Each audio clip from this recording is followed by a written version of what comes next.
ને મિત્રો જીપીએસસી 2017 માં 4 જૂને લેવાયેલું પેપર એમાં આ સમ અહીંથી સુધીનો જોઈને પહેલા તો એમ થાય કે આ શું હશે અને કેવું હશે, પણ તમને બહુ મજા આવશે. સાવ સિમ્પલ છે કે 5 પરીક્ષા છે, એમાં શિરીષ અને ગિરીશના તમને માર્ક્સ આપ્યા છે, બરાબર, ગુણ આપ્યા છે. અને ગિરીશે મેળવેલ જે ગુણ છે એનો બહુલક અને શિરીષે મેળવેલ ગુણનો મધ્યસ્થ અનુક્રમે કેટલા ક્રમે હશે. મિત્રો આવા જ્યારે સમ હોય ને એમાં તમને એમ લાગે આ કોષ્ટક છે એટલે વર્ગીકૃત હશે. ના, વર્ગીકૃત નથી, અવર્ગીકૃત જ છે, કારણ કે એના 5 શિરીષના માર્ક આપી દીધા છે. હવે જો ગિરીશે મેળવેલ ગુણનો બહુલક, એટલે ગિરીશના ગુણ ક્યાં છે? આ છે, આ છે, આ છે અને આ છે. હવે બહુલક કોને કહેવાય? તો ખ્યાલ છે કે જે વારંવાર આવતો હોય એ, એટલે કે એમને ખબર 10 છે, વારંવાર આવે છે, એટલે ચાલો આ બહુલક મળી ગયો 10. પછી બીજી વાત, શિરીષે મેળવેલ ગુણનો મધ્યસ્થ. મધ્યસ્થ મેળવવા માટે આપણે શું કરવું પડે? તો મધ્યસ્થ મેળવવા, આમ તો જો આ દાખલો પતી જ ગયો છે, કારણ કે અહીંયા 10 પહેલા એકમાં જ આવે છે, બીજી ક્યાં આવતા નથી. તેમ છતાં આપણે જરા જોઈ લઈએ. મધ્યસ્થ અનુક્રમે આપણે મેળવવો છે, તો મધ્યસ્થ મેળવવા માટે એવો નિયમ છે કે તમને જે માહિતી આપી છે ને પહેલા ચડતા ક્રમમાં ગોઠવો. તો પહેલા 5 મૂકો, પછી કોણ મૂકશો? 8, પછી પાછો 8, પછી 9 અને 10. હવે મધ્યમાં કોણ છે? આ દેખાય છે, જો આ બે કાઢ નાખો, આ બે કાઢ નાખો, મધ્યમાં કોણ છે? 8. એટલે કે જવાબ શું આવશે? 10 અને 8. પણ જોજો મેં તમને કીધું કે 10 તો પહેલામાં એકમાં જ છે, એટલે તમે અહીંથી જ દાખલો પૂરો કરી શકત, પણ આ તો તમને સમજાવવા માટે થઈને આ બંને વસ્તુ આપણે જોઈ લીધી. તો ગિરીશનો બહુલક થશે 10 અને શિરીષનો જે મધ્યસ્થ છે એ થશે 8. ઓકે. ને મિત્રો એક આ વારંવાર જે રિઝનિંગમાં પૂછાય છે એવું કે એક સાંકેતિક લિપિમાં ફ્રેન્ડ FRIND ને KTJMUH તરીકે લખવામાં આવે છે, તો કેન્ડલ ને કઈ રીતે લખાય? જનરલી જો અહીં 3 છે, 3 ને 6, સામે 6 છે, બરાબર. બીજું એ જોવાનું કે આ F છે ને પાછો અહીંયા F કેવું કઈ છે, તો કે ના, એટલે એવું રિપીટ થતું નથી, નહીં તો પછી સેમ આવતું, એકદમ ઈઝી થઈ જાય.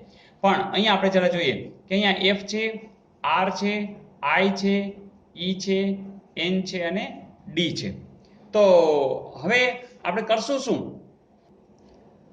પછી એની સામે જે છે ફ્રેન્ડની સામે, તો કે છે કેટ છે, ટી છે, જે છે, એમ છે, યુ છે અને એચ છે.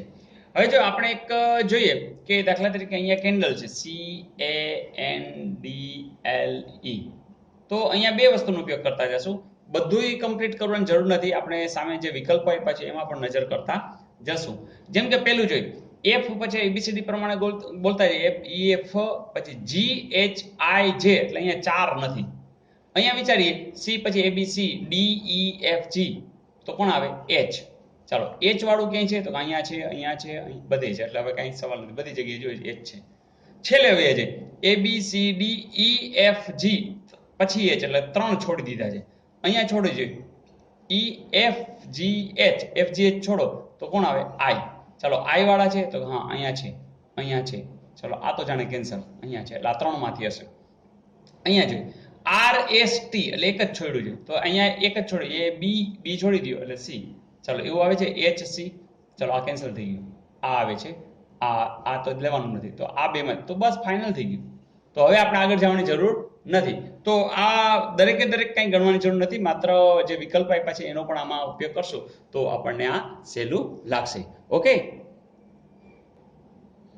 મિત્રો, સમય ઝડપના અનુસંધાનેનો એક સરસ દાખલો કે એક ટ્રેનની લંબાઈ 200 મીટર છે, તે 69 કિલોમીટર કલાકની ઝડપે ગતિ કરે છે. ધારો કે આમ ગતિ કરે છે, તો તે ટ્રેનની જ દિશામાં, એટલે હવે આ જ દિશામાં કોઈ માણસ છે દોડી રહ્યો છે, એની સ્પીડ છે 9 કિલોમીટર પ્રતિ કલાક.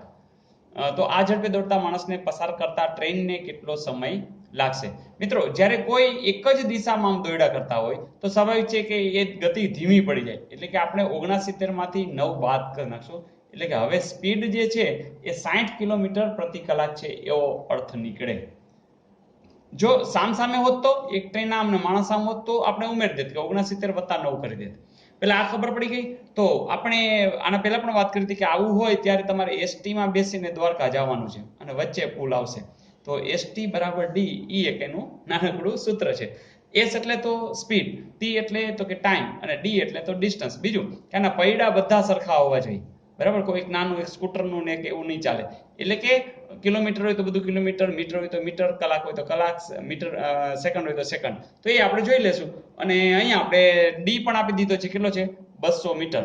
તો ચલો મૂકી જ દઈએ. હવે આપણા માટે એસ મળી ગયો છે, કેટલો છે 60. હવે મેં કીધું ને કિલોમીટર પ્રતિ કલાક છે. હવે કિલોમીટર ને જરૂર, આપણે અહીંયા મીટરમાં જવું છે તો કાંઈ વાંધો નહીં, આપણે 1000 ગુણી નાખીએ એટલે ચાલો આ મીટર તો થઈ ગયું. પછી પ્રતિ કલાક છે તો કલાકને બદલે આપણે તો જવાબ સેકન્ડમાં જોઈએ છે, તો 1 કલાકની સેકન્ડ કેટલી, તો કે 3600. એટલે આ તમે શું મૂક્યો, એસ મૂક્યો છે. હવે ગુણ્યા ટી, એ તો ગોતવાનો છે, ચાલો બરાબર ડી તો તમને આપ્યો છે 200. બસ દાખલો તો પૂરો થઈ ગયો. જે જવાબ આવશે એ શેમાં આવશે, સેકન્ડમાં. શું કામ કે અહીંયા તમે 3600 સેકન્ડ મૂકી દીધી છે. જુઓ છે આ એક મીંડું બીજું મીંડું આવે વહી ગયા. પછી તમે જ કહો 60 અને 10 આ બાજુ લઈ જશો તો સ્વાભાવિક છે કે એ પણ આ મીંડા ઉડી જ જવાના છે. તો હવે આ છાંયે 36 વધ્યું શું, તો કે અહીંયા ટી વધ્યો અને આ 6 આ બાજુ જશે, 2 સાથે ગુણાશે, 6 દુ ને 12 સેકન્ડ. તો એવું છે, જરૂર છે. તો મિત્રો એકદમ સિમ્પલ, એસટીમાં બેસીને દ્વારકા જવાનું. એસ સ્પીડ છે, એ ટાઈમ છે અને ડિસ્ટન્સ છે, એને તમે કોઈ કિમીમાં હોય ને પછી તમે મીટરમાં એમ બધું ભેગું ન કરી શકે. એટલે કે આપણે બસના પૈડા સરખા રાખવાના છે, એક સ્કૂટર અને એક ટ્રેક્ટરનો ન ચાલે. એવી રીતે અહીંયા કલાક હોય તો કલાક, તો સેકન્ડ હોય તો સેકન્ડ, જે કંઈ જવાબ જોતો હોય એ પ્રમાણે આપણે આ ગોઠવી દેવાનું. તો મજા આવે મિત્રો, આ બહુ સિમ્પલ ગણિતના સમ્સ છે અને તમે એન્જોય કરતા હશો. મિત્રોને પણ, તમારા મિત્રોને પણ જરા શેર કરજો અને હજી પણ નવા આપણે સમ જોશું.